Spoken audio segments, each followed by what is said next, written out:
Boa tarde. Vamos dar início hoje, senhoras acadêmicas, senhores acadêmicos e amigos da academia, a mais um ciclo de conferências, neste mês de junho, dedicado, não o mês, a conferência dedicada à literatura de autoria feminina, o ciclo e a palestra de hoje, com o título Clarice Atrás do Pensamento, pela acadêmica Rosisca Darcy de Oliveira, cuja apresentação deixarei a cargo do coordenador da mesa, o acadêmico Sérgio Paulo Rouanet, que dirigirá os trabalhos de todo o ciclo. Não me cabe fazer muito mais do que já acabei de fazer, ou seja, simplesmente dar início ao ciclo e à palestra em particular, mas vou me permitir fazer apenas um pequeníssimo comentário a respeito do título do ciclo, a literatura de autoria feminina. Confesso que vejo aí uma certa ambiguidade. Trata-se de literatura escrita por mulheres ou do que há de feminino, do que pode haver de feminino na escrita literária. São duas questões distintas. Eu me pergunto, por exemplo, no caso de uma escritora que, não escrevendo uma obra cujo narrador não seja em primeira pessoa, haverá nela, na obra, algo que diga que se trata de uma autora feminina ou masculina. Por exemplo, digamos um livro de Patrícia Mello e um livro de Rubem Fonseca. Se a história não for contada pelo narrador na primeira pessoa, será possível ao leitor, sem ver, sem saber qual é o autor ou a autora do livro, será possível ao leitor perceber se o que está escrito foi escrito por uma mão masculina ou uma mão feminina. Não sei se esse aspecto da questão, essa ambiguidade, será abordada durante este ciclo. Mas pode ser alguma coisa que fique no pano de fundo do que vier a ser exposto. Sem mais nada a dizer do que isso, passo a palavra ao coordenador, o acadêmico Sérgio Paulo Rouanet, para que dirija os trabalhos desta palestra.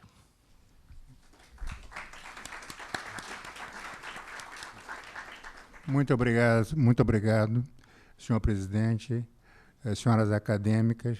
Eu acho que a mim só resta fazer uma coisa muito simples e muito rápida de ser feita, que é dar a palavra à Rosisca. Mas antes disso, eu gostaria só de resumir o currículo vitae dela, que é um currículo vitae gigantesco, mas por uma habilidade do redator especial, foi reduzida a uma única folha. Certamente várias outras centenas de folhas seriam necessárias para abrigar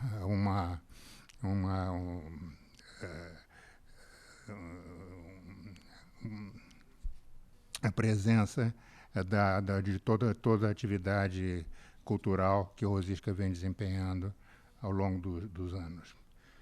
Ela é bacharel em Direito, Rosisca Darcy Oliveira é bacharel em Direito pela PUC-Rio, começou uma carreira jornalística na revista Visão, Jornal do Brasil e TV Globo, interrompida pelo exílio imposto pela ditadura militar.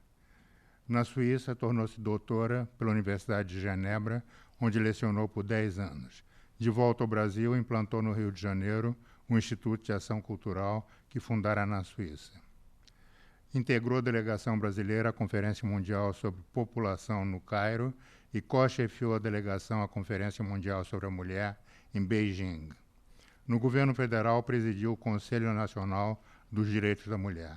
Em 1996, fundou o Centro de Liderança da Mulher, que preside. Aqui a vírgula também faria diferença, talvez haja uma ambiguidade, da mulher que preside ou da mulher, vírgula, que preside. ela é certamente capaz de fazer brilhantemente as duas coisas. Foi embaixadora do Brasil junto à Comissão Interamericana de Mulheres da OEA e integrou o Conselho sobre a Mulher e Desenvolvimento do BID, Banco Interamericano de Desenvolvimento, né? Consultora de organismos internacionais, é membro do painel mundial sobre democracia da Unesco. Escritora, conferencista e ensaísta, seus 2 primeiros livros, Le Féminin Ambigu e La Culture des Femmes, foram publicados na Europa. Elogio da Diferença, publicado no Brasil e Estados Unidos, In Praise of Difference, deu continuidade à sua obra sobre o feminino. Reengenharia do Tempo, seu último ensaio, propõe uma nova relação entre vida privada e mundo do trabalho. Jornalista, é colunista de O Globo, o Estado de São Paulo. Seus outros livros, A Dama e o Unicórnio, Outono de Ouro e Sangue e A Natureza do Escorpião e Chão de Terra, exprimem sua vocação de cronista. Professora do doutorado do Departamento de Letras da PUC-Rio, membro titular do PEN Clube do Brasil, recebeu a Medalha Rio Branco por serviços prestados ao Brasil, a Medalha Tiradentes da Assembleia Legislativa do Rio de Janeiro, os prêmios Rio Mania da Associação Comercial do Rio de Janeiro, da qual é vice-presidente de Cultura, Orgulho Carioca da Prefeitura do Rio de Janeiro e Personalidade de Cidadania 2006 da Unesco. Preside o movimento Rio Como Vamos. Tem a palavra a acadêmica Rosisca Daço de Oliveira.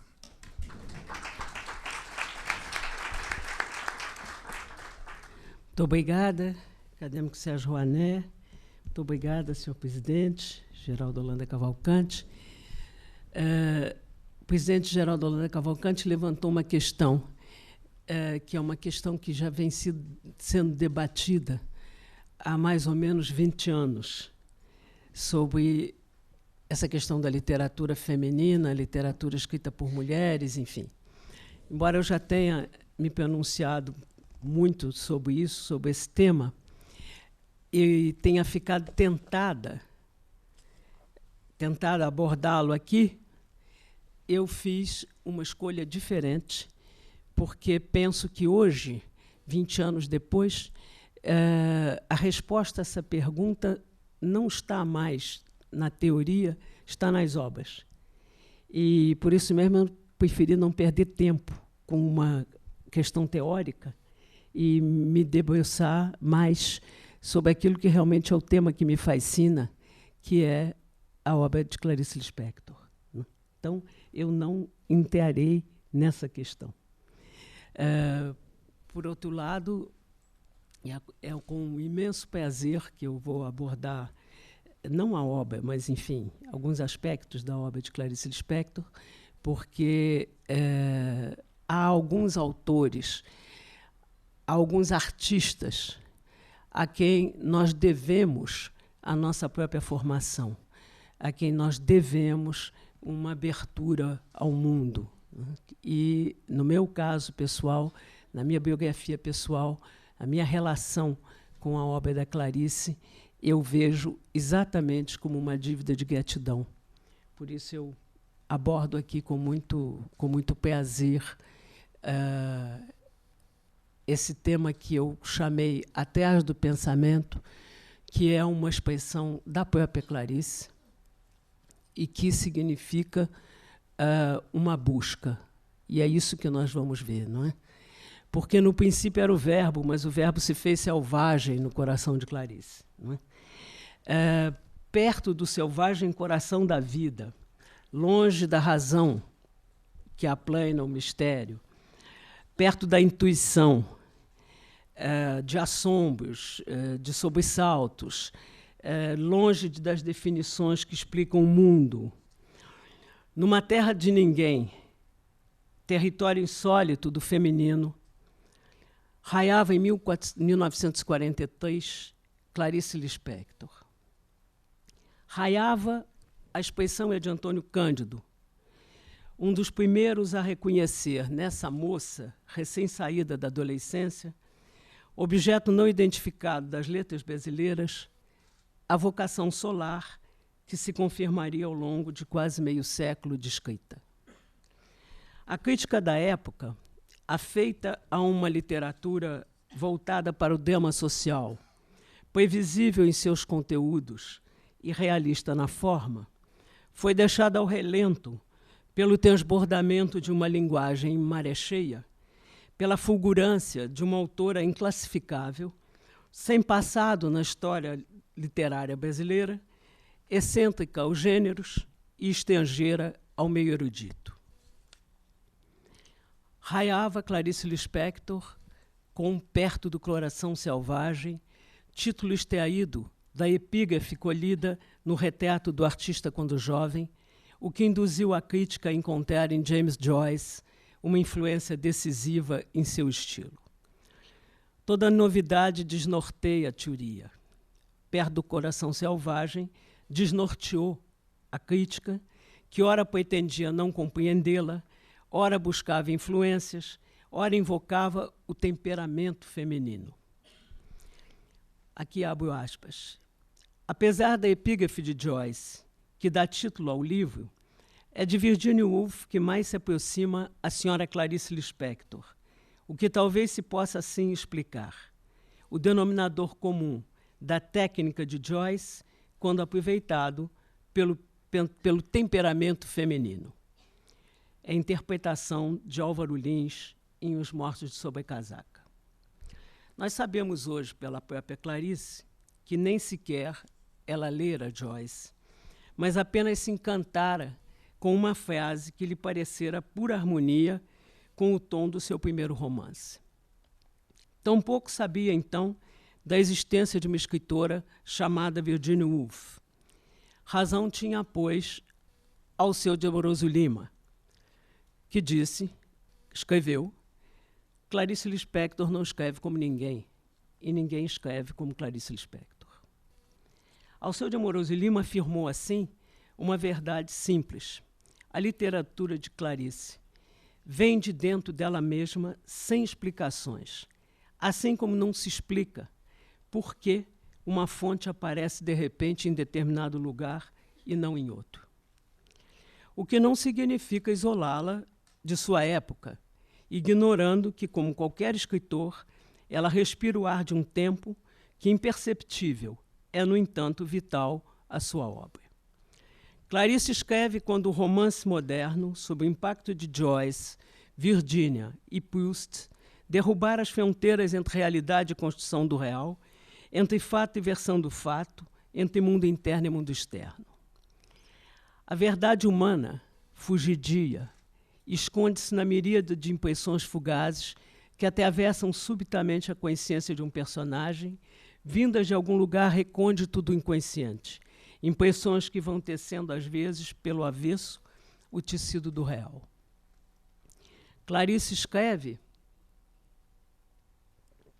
quando a linguagem perder a sua naturalidade, desvendada a sua natureza ambígua, linguagem faca de dois gumes, liberdade que constitui o humano e clausura que estabelece os limites de sua expressão. Sua escrita é a encenação desse drama, a busca inventiva das portas secretas dessa clausura, a exploração de um labirinto que, no entanto, fatalmente se fecha. A linguagem Clarice não é um instrumento submisso de descrição do mundo, mas um espaço de invenção, já que mundo não há, além daquele que intuímos e aceitamos o risco de tentar dizê-lo. Percurso de acidentes, de renúncias, de impossibilidade, em que se aceita a insuficiência da palavra como tradutora. Aprendizado da limitação que ela admitia com humildade. Aspeio, a palavra tem o seu terrível limite. Além desse limite, é o caos orgânico. Depois do final da palavra, começa o grande uivo eterno. Mas para algumas pessoas escolhidas pelo acaso, depois da possibilidade da palavra, vem a voz de uma música que diz o que eu simplesmente não posso aguentar. Clarice foi escolhida ao acaso por essa voz. Dizia-se uma pessoa simples, sua obra não lhe parecia hermética ou ininteligível. E não é. risco é tentar decifrá-la e entendê-la com um instrumento frágil da inteligência, enrugando a fluidez de seu estilo, trazendo-a à força para o território racional de que escapou pelas veredas da iluminação e da sensibilidade. Risco de desencontro, evitável talvez, se registrarmos suas palavras. A melhor crítica é aquela que entra em contato com a obra do autor quase telepaticamente. Mas essa disposição telepática não é fácil para ninguém. Quem lê um livro chega ao universo do autor, levando consigo angústias do seu tempo e de sua vida, procurando nele o que o habita, querendo decodificá-lo segundo seus próprios códigos. Por isso, aceitar a sintonia com Clarice pressupõe condições: criar dentro de si um silêncio em que ela se possa fazer ouvir, uma qualidade de escuta, uma disponibilidade indispensável a esse encontro. Talvez essa telepatia que Clarice desejava como maneira de ir ao encontro de um autor exija mais um aproximar-se do que um apropriar-se da obra, uma lógica de proximidade e não de propriedade. Como aproximar-se de Clarice e do selvagem coração da vida? A escritora e crítica francesa Hélène Cixous queria aproximar-se clarissimamente de Clarice. Como? Não terei aqui a pretensão desmedida e inútil de falar da obra de Clarice Lispector, que é feita de uma tal diversidade de entradas na escrita, onde se mergulha tão fundo na interrogação sobre a complexidade e segredos humanos, que escolhi o caminho da humildade.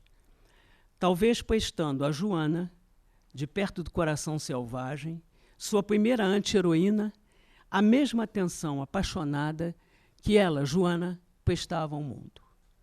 Ou mais adiante no tempo, garimpando em Água Viva, que vem a público 30 anos depois, e reencontrando a mesma vigília infernal, as mesmas obsessões que já estavam presentes em Perto do Coração Selvagem e que voltam ao texto, a exemplo do encontro aflito com o tempo, que ela chama um instante já, com o sentido ambíguo da vida e da arte que se misturam e se retroalimentam, com a morte inconcebível e incontornável.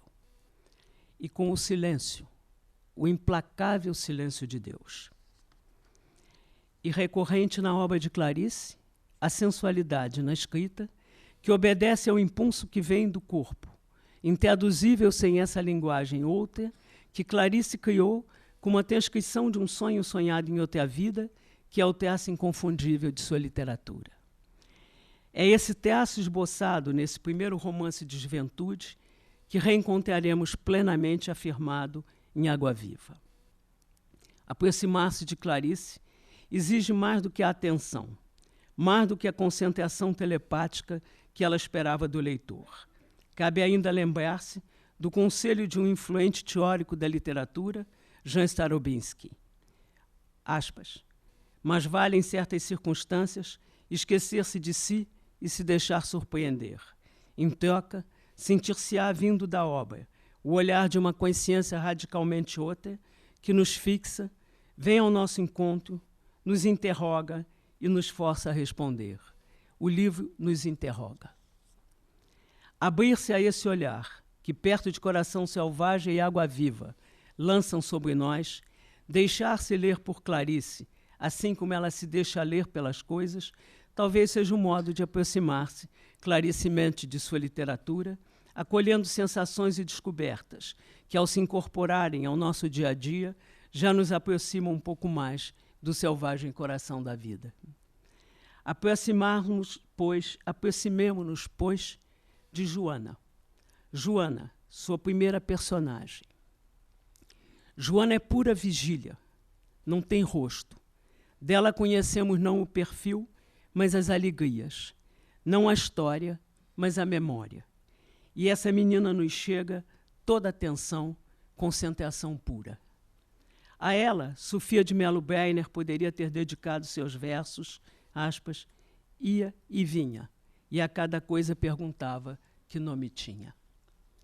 Menina que bebe o mar e quer morder estrelas, que flagra o tempo, que tenta passar despercebido, perguntando-se o que vai acontecer agora, agora, e sempre no pingo do tempo que vinha, nada acontecia se ela continuava a esperar o que ia acontecer.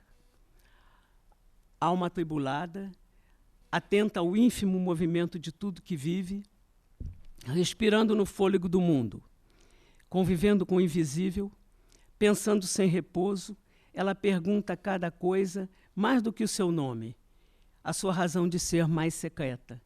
E essa intensidade do viver cria em torno dela uma camada impenetrável de incompreensão que a afasta da gente comum. Gente comum, como a mulher da voz, é um outro personagem de Perto do Coração Selvagem. Não mais que uma voz, mas que lhe diz, ou ela pensa ouvir, um outro estar no mundo possível, instalada num cotidiano banal, onde se lavam umas peças de roupa, se toma fresca no jardim, mulher sem história, cujo presente, passado e futuro é apenas estar viva.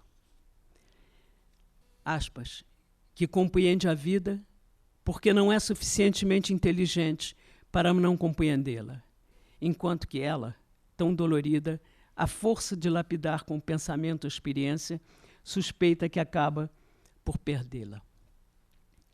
Esse outro eu, espelhado numa mulher comum, fascina Joana, porque é imantada pela simplicidade, pelo viver em mera vida. Ambígua, ela ao mesmo tempo inveja e despreza essa mulher.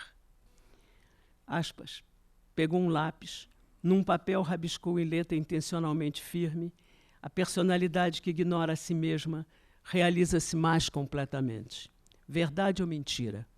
Mas, de certo modo, vingou-se, julgando sobre aquela mulher entumecida de vida seu pensamento frio e inteligente. Fecha aspas. Joana não consegue ignorar-se nem a tudo que a cerca. Suas alegrias de mulher adulta, sua liberdade mesma, provém de percepções que estão aquém do pensamento. Saber que a terra embaixo dos pés é tão profunda e tão secreta que não há entendimento que dissolva o seu mistério. Ouvir a música que vibra como pensamento e ver que as coisas trazem a marca da existência, descobrindo que tudo é um, o mar, os bichos, ela mesma, e que isso não se explica sem justamente destruir a essência desse tudo é um. Convivemos com ela na alternância do tempo, transfigurada em infância, adolescência, nas águas do banho, casamento e separação. Tempo jogado no caleidoscópio de uma mulher casada que espera a saída do marido e, aspas, como se tivesse apenas sido interrompida por ele, continuava lentamente a viver o fio da infância, esquecia-o e movia-se pelos aposentos profundamente só. Reencontrando a escuta das coisas, já que basta silenciar para só enxergar abaixo de toda a realidade a única e irredutível, a da existência. Joana não é simplesmente uma mulher, é o feminino em carne viva. Face aos homens, fala uma língua ininteligível, dizendo sentimentos desencontrados que enlouquecem a bússola que norteia o masculino pelos valores do conhecimento e do reconhecimento. Para o marido, Joana é uma exigência de expansão, de superação de si. Para o amante, o susto e o fascínio. Para ambos, uma estrangeira.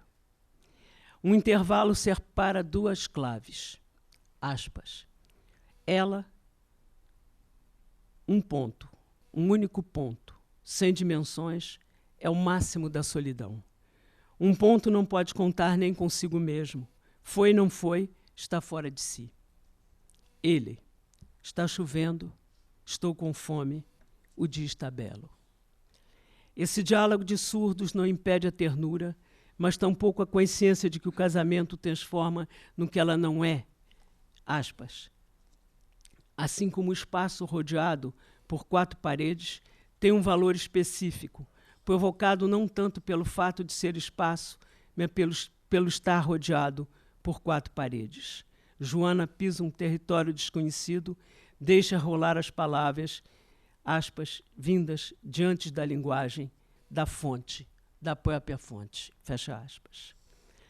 Feminino em exílio, que contempla nostálgica as tardes de costura em salas sombrias, onde se espera a hora do banho e do lanche. Horas que teria partilhado com Lídia, a amante do marido, se fosse como ela uma mulher de seios fartos, capaz de acolher a cabeça de um homem. Se como ela estivesse grávida, se fosse alguém que não tem, aspas, receio do prazer e o recebe sem remorsos. Fecha aspas. Mas não é. Talvez a dignidade das mulheres fosse específica e estivesse apenas no fato de existirem. Para ela, a existência é muito mais do que um apenas. Nada é óbvio. Nada é dado. Longe das mulheres que se aquecem entre quatro paredes, como um cavalo solto, disparado, ela corre ao encalço do selvagem coração da vida. Mais do que mulher, mais do que um ser humano, na irmandade com as coisas, ela busca ser parte de um todo, como se viver fosse impermanência, manter-se na vibração própria experiência mística, como se um simples abrir de olhos fosse um ato sagrado. E a sacralidade da experiência, a revelação de cada instante, que faz de Joana uma personagem grave, solitária e feliz. Perto do coração selvagem, é o frasco de essências da obra de Clarice. A maturidade e as experiências da autora, ao longo da vida, misturaram-se a ele e diluíram-no, refinando seus temas e personagens em livros posteriores, na Virgínia de Lustre, na Paixão de G.H. ou no Aprendizado de Lorelei. A angústia face a escrito e suas normas, a revolta contra a condenação ao enredo, que fazem de Perto do Coração Selvagem um momento inaugural na literatura brasileira, anunciam Água Viva, momento maior do corpo a corpo da autora com o texto, improviso que se deixa viver e se dita a si mesmo como um sussurro de amantes que ignoram tudo que os cerca e que escapa à sua intimidade. Escolhi Água Viva para garimpar, porque o livro me parece ser um clímax de sua obra, da liberdade que Clarice conquistou face a si mesma e a linguagem. Em Água Viva, Clarice, na voz de uma narradora, retoma, desvenda e realiza as promessas de Joana e seu coração selvagem, e os desafios que ela, Clarice, colocou desde o início à literatura. Água Viva, publicado em 1972, é um ato de criação sobre a criação. É a criação se criando em improviso diante da plateia. Aspas. Sei o que estou fazendo aqui. Estou improvisando. Mas que mal tem isso? Improviso como no jazz improvisam música. Jazz em fúria, diante da plateia. Fecha aspas.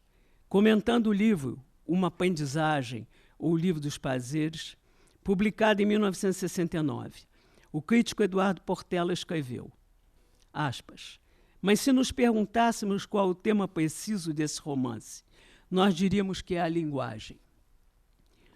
O romance de Clarice se esquiva ao figurativo porque sua movimentação tem lugar no interior da linguagem e a representação da realidade, que nos propicia, se amplia numa manifestação, para usarmos uma construção dela própria, mais real do que a realidade, como uma narrativa realista, mas de um realismo novo, alegórico, metonímico, metafórico. Fecha aspas. Com Água Viva, o desinteresse pelo enredo, pela caracterização realista do personagem, que vinha amadurecendo ao longo de sua obra, atinge seu momento maior. Porque, afinal, o que é Água Viva? É uma obra de ficção? É uma não crônica? É um não romance? A que gênero literário pertence a Água Viva? E Clarice responde, aspas, estou lidando com a matéria-prima. Estou atrás do que fica atrás do pensamento. Inútil querer me classificar. Eu simplesmente escapulo não deixando. Gênero não me pega mais. Fecha aspas. Quem narra o livro nos faz uma sentença definitiva. Aspas. Posso não ter sentido, mas é a mesma falta de sentido que tem a veia que pulsa. Fecha aspas. Clarice viveu alguns anos em Berna, onde também viveu Paul Klee, que em seu livro Teoria da Arte Moderna ensina que a arte não reproduz o visível, ela torna visível. Clarice não precisa de enredo, de personagens nítidos, bem desenhados, para tornar visível o que procura. E o que ela procura é a vibração do que está atrás do pensamento. Bastam-lhe as palavras, como a um pintor abstrato, as linhas e as cores, porque, aspas, não é um recado de ideias que te transmito, é sim uma instintiva volúpia daquilo que está escondido na natureza e que adivinho. Fecha aspas. E talvez a chave do mistério de Água Viva esteja na epígrafe que ela escolheu, de Michel Serfort, um crítico de artes plásticas dedicado à arte abstrata.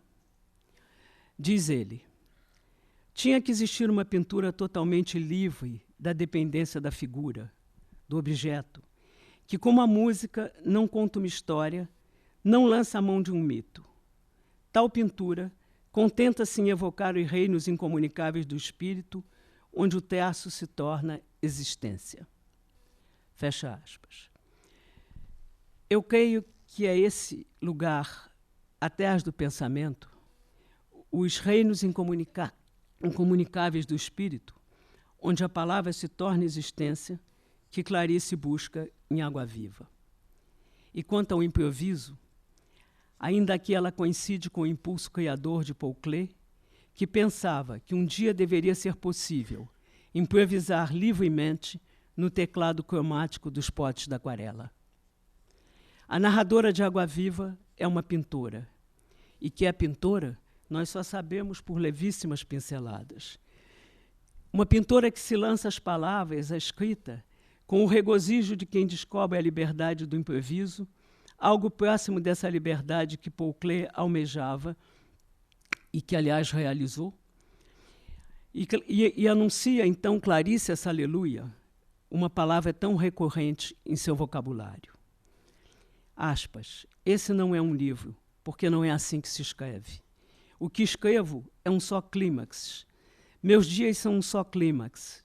Vivo à beira. Fecha aspas.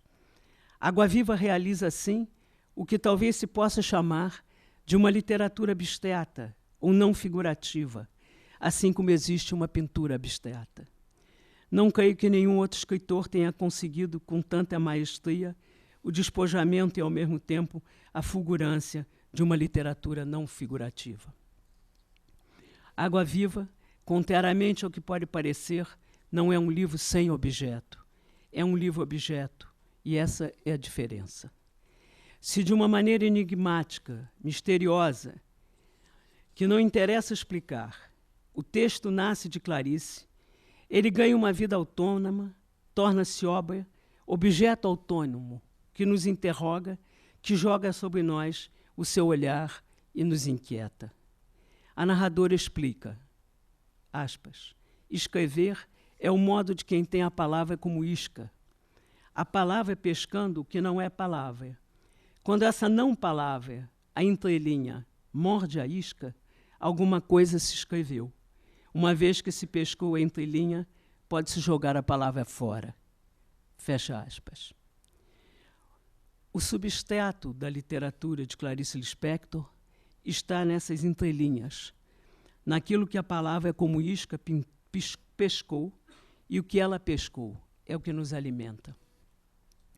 Sua arte maior, como se vê aqui, repousa na maneira como ela maneja a invenção da linguagem, a forma em perfeita adequação ao conteúdo. Em Água Viva, o texto todo tem como pretexto uma carta que a pintora escreve a um amante que não saberemos jamais quem é. Carta escrita, na verdade, ao leitor, porque esse amante sem rosto é ele, já que, no fenômeno da criação, é o leitor quem colhe os frutos da paixão inventiva, é para ele que a autora está criando, é para ele que a autora está escrevendo.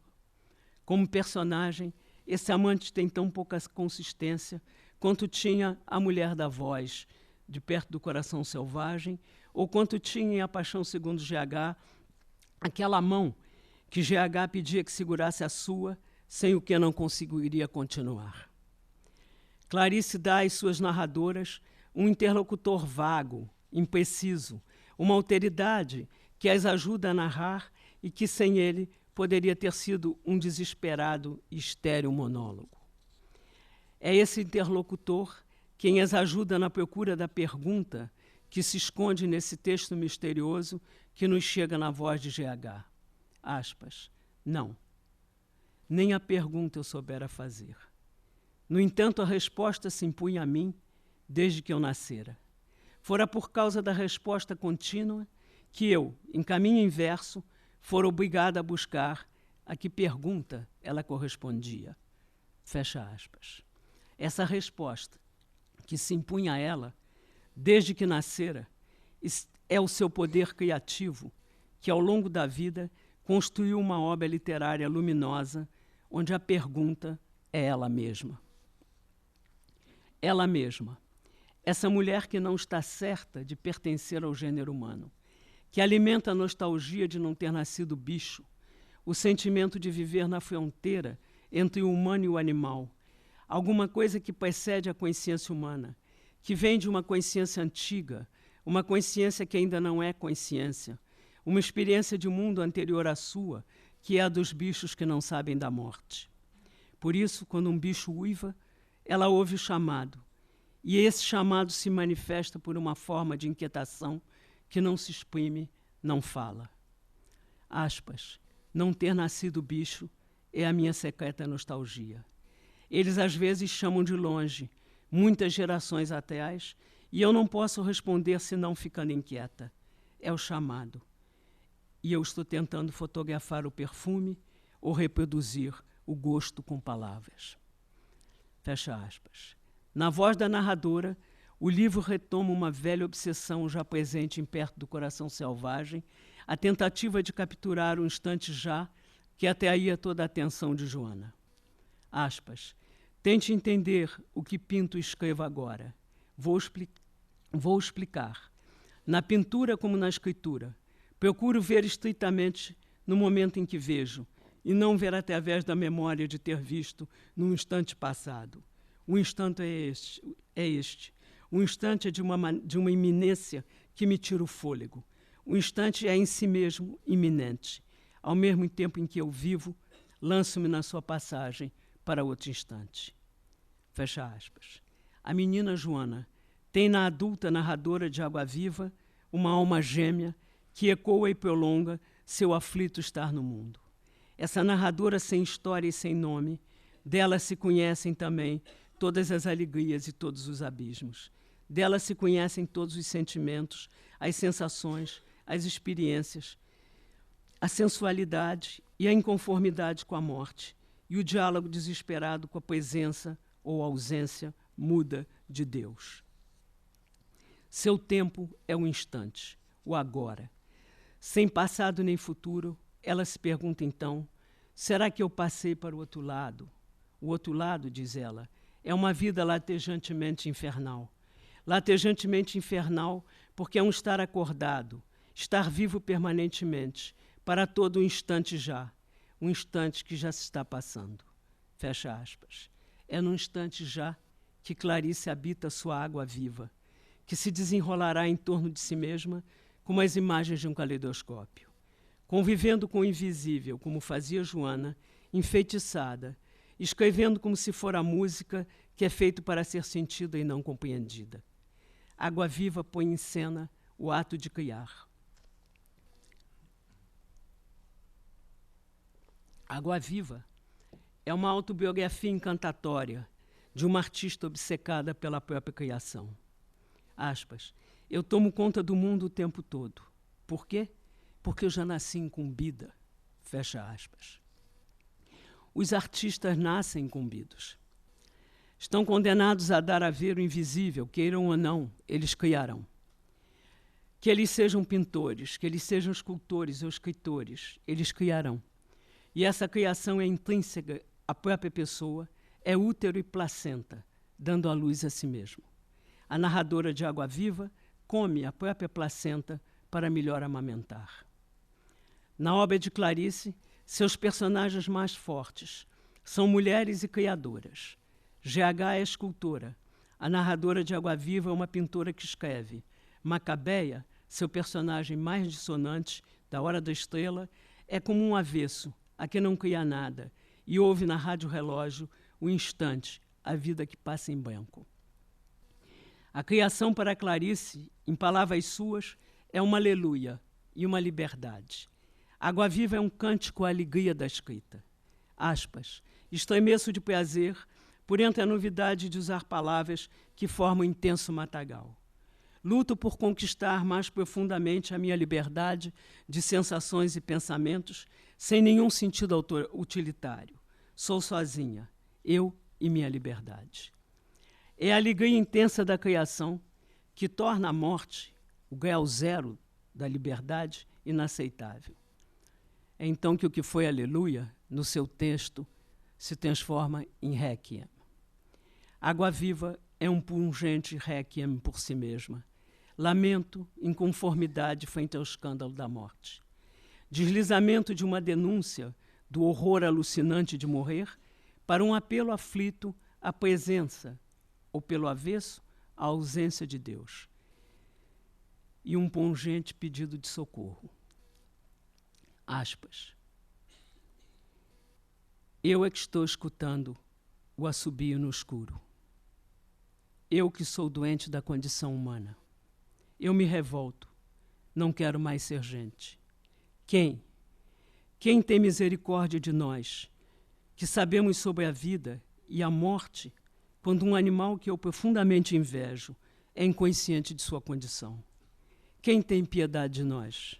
Somos uns abandonados, uns entregues ao desespero? Não, tem que haver um consolo possível. Porque é cruel demais saber que a vida é única e que não temos como garantia senão a fé em trevas. Porque é cruel demais, então respondo com a pureza de uma alegria indomável. Fecha aspas. Tanto mais inaceitável para o Criador que a morte incontornável descria. Daí o convite ao leitor. Vamos não morrer como desafio? É aqui que Clarice tece armas com a morte e com Deus. Aspas. Não vou morrer, ouviu Deus? Não tenho coragem, ouviu? Não me mate, ouviu? Porque é uma infâmia nascer para morrer, não se sabe quando nem onde. Vou ficar muito alegre, ouviu? Como resposta, como insulto. Uma coisa eu garanto, nós não somos culpados. E preciso entender, enquanto estou viva, ouviu? Que depois será tarde demais. Fecha aspas. Clarice Lispector faleceu em 9 de dezembro de 1977, no Rio de Janeiro, aos 59 anos. No epitáfio gravado em sua sepultura, lê-se uma frase de GH. Dar a mão a alguém sempre foi o que esperei da alegria. A vida não enganava Clarice. Por baixo dos fatos, do enredo, borbulha a matéria misteriosa de que é feita a existência e é ela que emerge fulgurante em sua literatura, vinda de atrás do pensamento. Clarice não me engana. Entre bicho e mulher, um ser improvável que tudo que queria era a mão que segurasse a sua, não encontrou semelhante. Foi única. Como um cavalo solto, solitária e feliz, viveu e escreveu perto do selvagem coração da vida. Muito obrigado.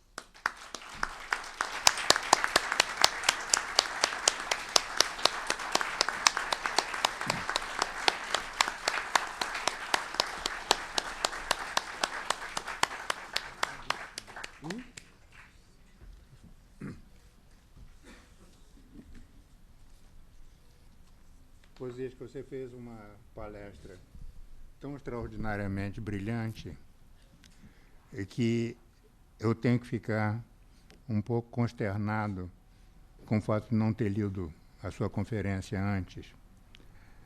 você fez um elogio, além de fazer o elogio de várias coisas, por exemplo, o elogio da diferença, você começou a sua palestra fazendo o elogio da improvisação. Você citou o jazz, onde os músicos improvisam, e citou um texto de Paul Klee, que é também um elogio da improvisação. Eu gostaria de ter essa facilidade, essa verve, para poder improvisar também, que seria a única maneira de dar uma resposta que estivesse à altura do desafio com que você nos confrontou. Nos obrigar a refletir sobre coisas tão importantes, sobre a palavra e o silêncio. Sobre a palavra como produtora de silêncio, como produtora de vida, como fenômeno de linguagem. No dia 9 de dezembro, foi 9 de dezembro, né, que ela morreu, você sabe as circunstâncias, né? Sim. Ela teve uma tremenda hemorragia e ficou desesperada e se levantou em direção à porta querendo ir embora. E o sangue corria, ela estava morrendo, sentia que estava morrendo e ficou com raiva da enfermeira que se chocou com ela, dizendo: "Você matou minha personagem". Eu gostaria de, depois de salientar o óbvio, qualquer pessoa pode dizer que realmente a sua conferência foi de um brilho insólito e nos fez refletir sobre coisas muito importantes. Eu só queria, en passant, dizer que você, sem saber que estava respondendo, ou talvez sabendo, mas não querendo deixar isso explícito, a pergunta inicial do presidente, você respondeu quando citou Álvaro Lins. Lembra-se que você citou Álvaro Lins? Álvaro Lins, provavelmente estamos nos referindo ao mesmo texto.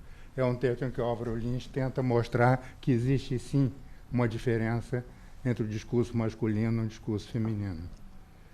E, segundo ele, a diferença consiste nisso, de que o homem, mesmo quando quer ser o subjetivo, ele se interessa mais pelas coisas do que pelas pessoas, enquanto que no caso do discurso feminino seria exatamente o inverso. Eu tenho a impressão que há uma diferença, há uma... Como é que eu vou dizer? Com relação aos admiradores, entre os quais eu me incluo, desse grande crítico que foi Álvaro Lins. Isso me parece uma trivialidade tão grande que realmente é inacreditável que um homem tão, né, que escreveu coisas tão profundas sobre história literária brasileira tenha colocado a questão nesses termos.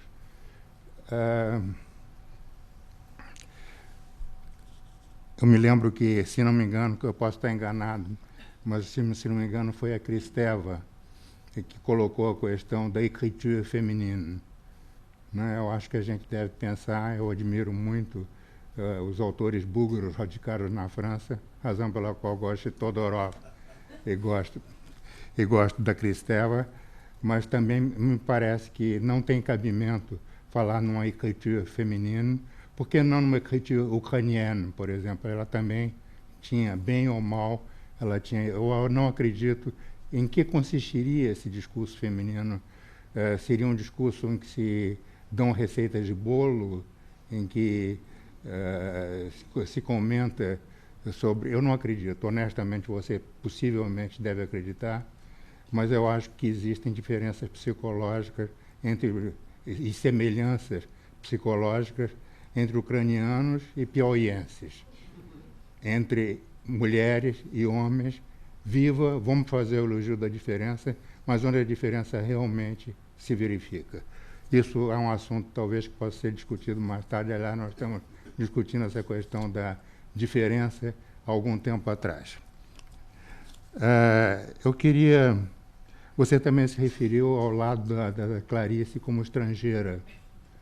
Essa estrangeiridade da Clarice é uma das coisas que se manifesta de uma forma bastante específica, bastante concreta, através daqueles R's. Aliás, curiosamente, e talvez não seja a única semelhança entre você e a Clarice, você tem um pouco esse CCA do R, o R clariciano. Tem ou não tem? Não sei. Ela uma vez, mais uma vez, ela foi chamar a atenção sobre esse R estranho que a apontava como estrangeiro. Ela queria desesperadamente ser brasileira. Desculpa, eu não mencionei a Clarice como estrangeira. Hã? Em nenhum momento. Não, eu não mencionei. Não, o que eu estou querendo dizer é isso. Mas a palavra estrangeira foi mencionada. Foi, ela não mas queria, é um... ela não queria... Num outro sentido. O que eu queria dizer era isso, que essa estrangeiridade que eu acho que ela tinha, e ainda bem, porque ai de quem não é estrangeiro em sua própria pátria, e ai dessa pátria que é habitada por estrangeiros. Então, eu acho que essa coisa existe, essa estrangeiridade em seu próprio país. E a Clarice tinha. E, afinal, a questão do E foi diagnosticado pelo fundador da revista Manchete, Pedro Bloch, que era médico, e que foi diagnosticado como um problema puramente orgânico, físico, etc. Evidentemente não era. A Clarice Lispector ficou pronunciando os R's como todo mundo, e depois regrediu, depois voltou ao que era antes, voltou a esse defeito, entre aspas, de pronúncia.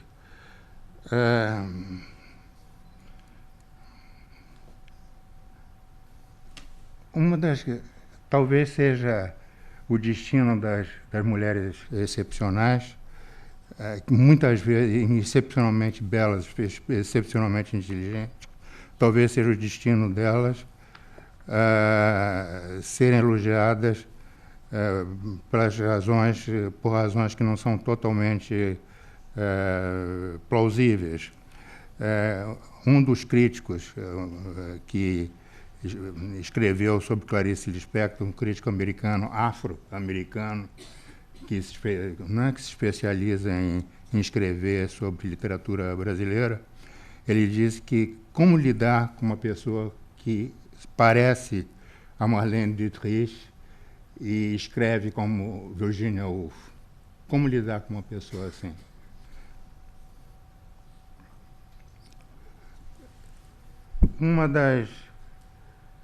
Eu tenho um pouco de medo de avançar num terreno tão controvertido como o terreno da psicanálise, mas já que nós não estamos aqui propriamente numa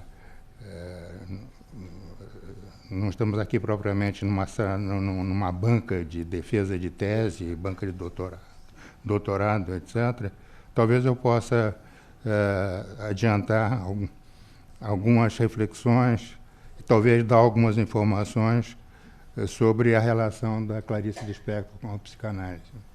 Você sabe que ela conheceu na Suíça um psicanalista de quem ela se tornou extremamente amiga, íntima mesmo, talvez, chamava-se Ulisses, que era um nome muito especial para Clarice Lispector. Inclusive, ela chamou um cachorro dela chamado Ulisses. E ele fez um diagnóstico com um teste de Rorschach sobre a personalidade da Clarice Lispector, que é uma coisa quase sobrenatural, de tão exato que é a personalidade dela.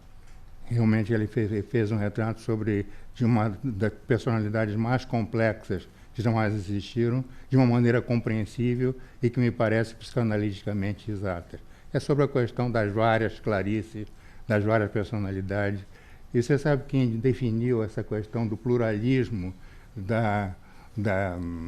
psicológico da Clarice de uma maneira mais admirável foi o Maury Gurgel Valente, que é um homem bom, um homem de caráter, que amava profundamente a Clarice, e ele escreveu uma carta quando os dois estavam separados, ou se separando. Ele fazia um esforço desesperado de buscar uma reconciliação, e aí ele disse: Clarice, eu tentei, mas não consegui.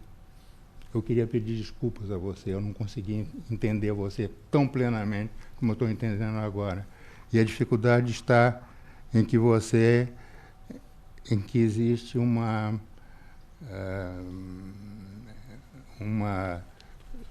em que Joana e a Lídia coexistem dentro de Clarice. São três mulheres. Então, Joana, que é a Clarice rebelde, a Lídia, que é a Clarice doce, suave, feminina no sentido tradicional.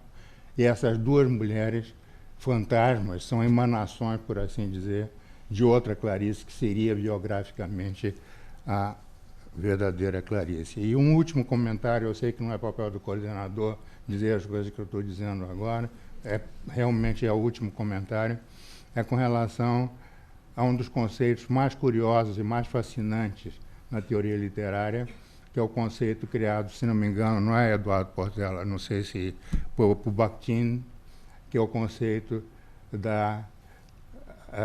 do romance de formação, Bildungsroman.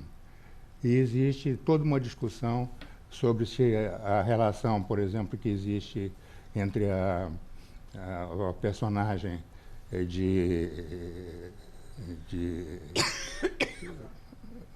Joana e a personalidade de Ulisses, de Joana não, como é que se chama? Mária. Se seria um exemplo de um Bildungsroman feminino. Essa é uma pergunta que eu coloco a você para conversarmos mais tarde sobre isso. A Bárbara escreveu muito bem sobre esse assunto.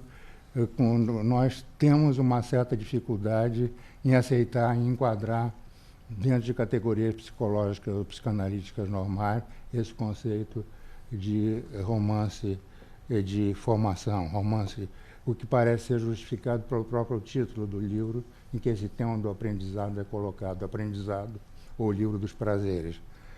Então, a minha pergunta, né, talvez seja algo sobre o qual a gente possa refletir mais tarde, conversar, se esse conceito de Bildungsroman feminino é aplicável ou não é aplicável.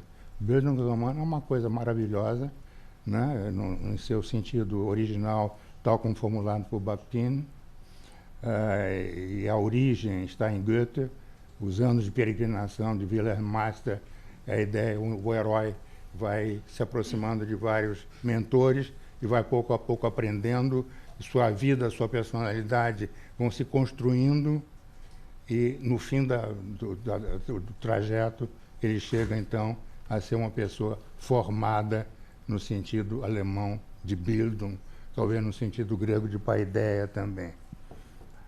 E existe o Bildungsroman do crime, o Bildungsroman da perversão, que é o caso de Sade, por exemplo, autor de um livro chamado Le Philosophe dans le Boudoir, que é o mentor de 2 ou 3 pessoas em toda a crueldade de um prazer sensual assimétrico.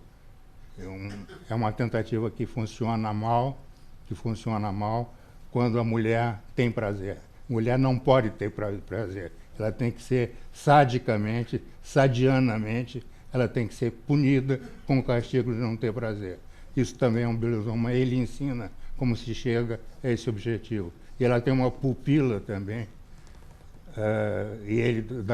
de quem ele é um mestre sádico e sadiano.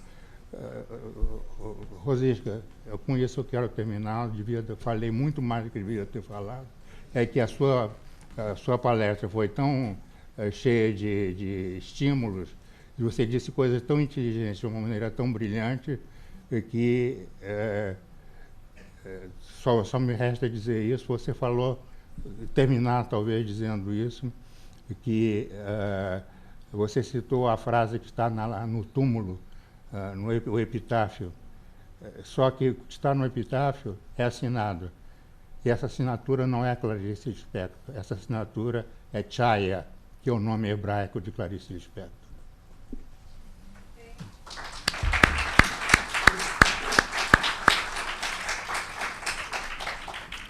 Muito obrigado. Eu acho que a minha provocação inicial, afinal de contas, foi frutífera. Os presentes na mesa, a palestrante e o coordenador, a elas se referiram, e eu, ouvindo a ambos, cheguei à seguinte conclusão, minha agora, pessoal e espontânea: nenhum homem escreveria nenhuma das obras que Clarice escreveu.